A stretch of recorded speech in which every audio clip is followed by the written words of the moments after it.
And finally, for today's episode, let's turn to David Trim for a look at Adventist history. This week, the work of the Adventist Church in Russia and surrounding territories is expanded. Welcome to This Week in Adventist History.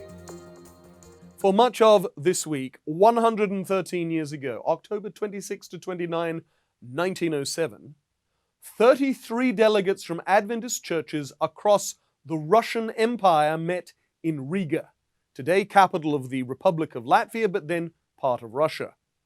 Ludwig Conradi of the European Division presided over the session, which organized the Russia Union Conference and elected Julius T. Bircher as first president, and two women, Sophie Bojanas and Emma Fenner, as secretary and treasurer. The Seventh-day Adventist Church's 19th Union, its territory was defined as the Russian Empire except for Finland, which was part of the Scandinavian Union Conference. But this still made the Russian Union easily the largest in the world, embracing many countries that today are independent of Russia, including the three Baltic republics and Poland.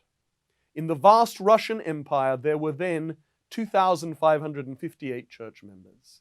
Today, in the Eurasia Division, the Baltic Union Conference and the Polish Union Conference, there is a total of 117,000 church members, the spiritual descendants of those first 2,500 Adventists.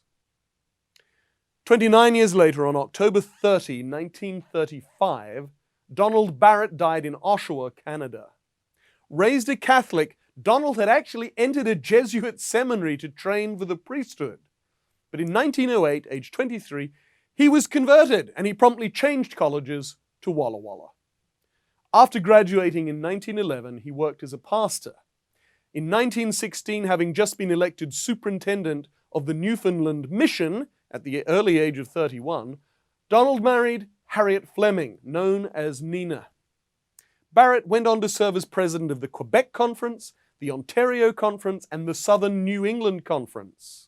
But sadly, Donald's health broke down, and in 1931, he, Nina, and their children returned to Canada, where Donald gradually declined until his death 5 years later. He was just 51 years old.